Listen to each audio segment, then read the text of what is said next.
Hello friends, Pushpa 2 the rule ఎలా ఉందో చూద్దాం.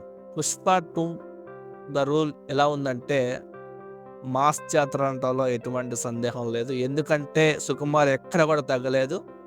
ఎక్కడ కూడా ఎలివేషన్ సీన్స్‌లో గానీ, ఫైట్స్‌లో గానీ, అలాగే జాతర సీన్‌లో గానీ ఎక్కడ కూడా తగ్గలేదు. అంత బాగా ఫ్యాన్స్‌నైతే సీట్స్‌లో కూర్చోబెట్టకుండా ఒక్కొక్క సీన్ ఎలా ఉందంటే గూస్ బంప్ తెప్పించేలా ఉంది. అంత బాగా తీశాడు సుకుమార్.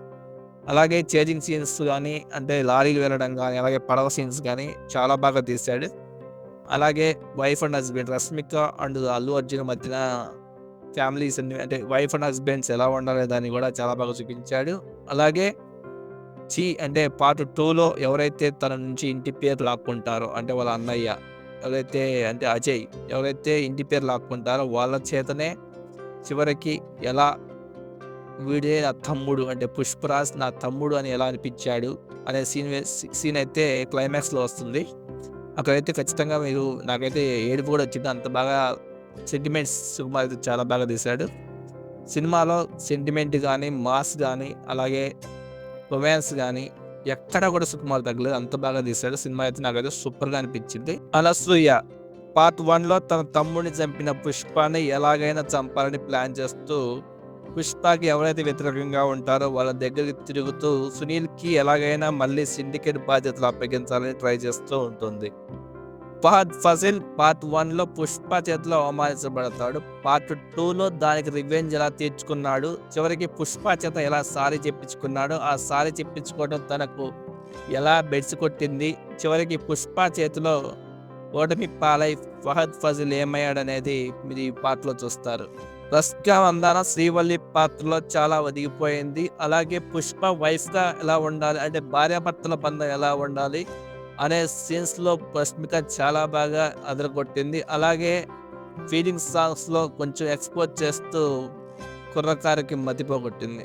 అల్లు అర్జున్ ఈ సినిమాలో నట విశ్వరూపం చూపించాడని చెప్పొచ్చు. ముఖ్యంగా క్లైమాక్స్‌లో వచ్చే ఫైట్‌లో ఉండొచ్చు. అలాగే జాతర సీక్వెన్స్‌లో మీరు బన్నీ నట విశ్వరూపాన్ని చూడవచ్చు. ఇతర సినిమాలతో పోలిస్తే 'పుష్ప 2లో అల్లు అర్జున్ మొత్తం టోటల్ డిఫరెంట్‌గా కనిపించాడు. Allu Arjun the best performance ఇచ్చాడని చెప్పొచ్చు. ఇక కేశవ విషయానికి వస్తే పార్ట్ 1తో పోలిస్తే పార్ట్ 2లో కేశవకి కొంచెం స్కోప్ తగ్గిందని అనిపించింది. క్యారెక్టర్లో కూడా పార్ట్ 1తో ఉన్నట్టుగానే పార్ట్ 2లో ఉంది. పెద్దగా డిఫరెన్సియేషన్ అయితే నాకు ఎక్కడ కనిపించలేదు. ఇక పార్ట్ 1లో కనిపించిన రెడ్డి బ్రదర్స్కి దీంట్లో అయితే పెద్దగా స్కోప్ అయితే ఎక్కడా లేదు. ఇక రావు రమేష్ ఎలా ముఖ్యమంత్రి అయ్యాడు, అలాగే జగపతి బాబు క్యారెక్టర్ అనేది మాత్రం కొంచెం ఇంట్రెస్టింగ్గా ఉంది. అలాగే జగపతి బాబుకి పుష్పరాజ్ ఎలా ఆపోజిట్ అయ్యాడనేది మాత్రం సినిమాలో మీరు చూసి తెలుసుకోవాల్సిందే. అలాగే లాస్ట్లో ఒక బాంబు పేలుతుంది, అది ఎందుకు పేలింది, తర్వాత పుష్పరాజ్ ఫ్యామిలీ ఏమైంది అనేది మాత్రం మనం పార్ట్ 3లో చూడాల్సిందే. ఇంకా మూవీలో హైలైట్ చెప్పాలంటే ఫైట్స్, సాంగ్స్, ఎలివేషన్ సీన్స్, అలాగే చేజింగ్ సీన్స్, అలాగే ఎమోషన్స్ చాలా బాగా క్యారీ చేశారు.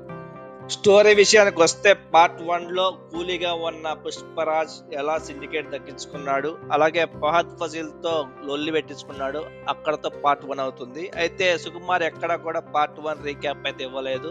మీరు పార్ట్ 1 కావాలంటే పార్ట్ 1 చూసేయండి తప్ప దేంట్లో నేను చెప్పినట్టుగా ప్రొసీడ్ అయ్యాడు. ఇక పార్ట్ 2 పుష్ప సిండికేట్ వ్యవహారాలను ఎలా చూసుకున్నాడు, అలాగే ఫహద్ ఫజిల్ అది షికావత్ సార్తో లొల్లి ఎలా జరిగింది, అలాగే తన సామ్రాజ్యాన్ని సిండికేట్ని ఇంటర్నేషనల్ లెవెల్కి ఎలా తీసుకెళ్ళాడు, అలాగే తనని టూ అన్న అన్నల చేత, అంటే ఎవరైతే తన ఇంటి పేరు లాక్కున్నారో వాళ్ళ చేత చివరికి పుష్పరాజే నా తమ్ముడు అని ఎలా అనిపించుకున్నాడు, ఇలా సీక్వెన్స్ నడుస్తుంది. అలాగే ఇలా తన అన్నల చేత పుష్పరాజ్ నా తమ్ముడు అనిపించుకోవడానికి చేసిన పనితో పుష్పరాజ్ ఎలా చిక్కుల్లో పడ్డాడు అనేది చూపించారు. తర్వాత వీటితోనే పార్ట్ 3 కొనసాగుతుందని మనకు తెలుస్తుంది. మీకు కూడా ఎక్కడ డిసప్పాయింట్ చేయదని నేను అనుకుంటున్నాను.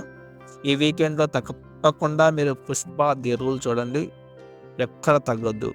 అంటే టికెట్స్ అయితే ఎక్కువున్నాయి. కానీ మనకు పెట్టొచ్చని అయితే నాకు అనిపించింది. ఎందుకంటే సినిమాలో అంత క్వాలిటీ అయితే నాకు కనిపించింది.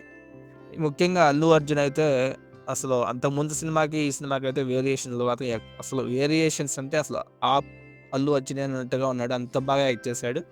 ఎక్కడా కూడా తగ్గలేదు. ఎక్కడ 'పుష్ప'కి న్యాయం చేశాడని మనం చెప్పొచ్చు. అంత బాగా చేశాడు.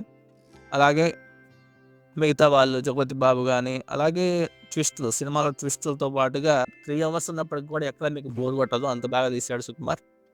సినిమా అయితే మీరు తప్పకుండా చూడండి. అలాగే 'పుష్ప ద 3 ద ర్యాంపేజ్' అని చెప్పాడు. ఇది కూడా మీకు ఆల్రెడీ షూటింగ్ ప్రారంభమైందని నాకైతే షూటింగ్ చాలా వరకు కంప్లీట్ అయిందని కూడా అనుకోవచ్చు. ఎందుకంటే స్టార్టింగ్‌లో చూపించే 'పుష్ప' అంటే ఇంట్రడక్షన్ సీన్ ఏదైతే ఉందో అది యాక్చువల్‌గా పార్ట్ 3 నుంచి తీసుకున్నాడు. ఎందుకంటే 'పుష్ప' జపాన్ వెళ్తాడు. అసలు జపాన్ ఎందుకెళ్ళాడు అనేది 'పుష్ప 2' ఎక్కడో చూపించరు. సో, అది 'పుష్ప ది ర్యాంపేజ్‌లో' వస్తుంది. అలాగే మనకి 'పుష్ప 2' ప్రమోషన్ స్టార్ట్ చేసినప్పుడు ఫస్ట్ రిలీజ్ చేసింది 'వేర్ ఈజ్ పుష్ప' అని. అందులో మీకు చూడొచ్చు పులుల కోసం ఏర్పాటు చేసి పెట్టిన సీసీటీవీస్‌లో మన 'పుష్ప' కనిపించాడు. అంటే 'పుష్ప' పులిని చూసి ఎవరైనా భయపడతారు. కానీ పులి సైతం భయపడిందంటే అది ఖచ్చితంగా 'పుష్ప' అని అన్నట్టుగా చెప్తారు. యాక్చువల్‌గా ఆ సీన్ అనేది 'పుష్ప 2లో' లేదు. కానీ 'పుష్ప 2' ప్రమోషన్స్‌లో ఫస్ట్ రిలీజ్ చేసిందైతే అదే. సో, ఇది కూడా part of part 3. So, part 3 shooting already start అయిందని అయితే నేనైతే అనుకుంటున్నాను. అది ఎంతవరకు నిజమనేది వాళ్ళు చెప్తేనే మనం అర్థం చేసుకోలేం. సో, పార్ట్ 3 కూడా అదిరిపోతుందనైతే నాకు అనిపిస్తుంది. ఎందుకంటే సుకుమార్ మాత్రం ఎక్కడ తగ్గలేదు. అలాగే సినిమా కూడా ఎక్కడ కూడా బోరింగ్ అనిపించలేదు. 3 అవర్స్ సూపర్‌గా తీశాడు. సో, మీరైతే ఖచ్చితంగా సినిమా చూడండి.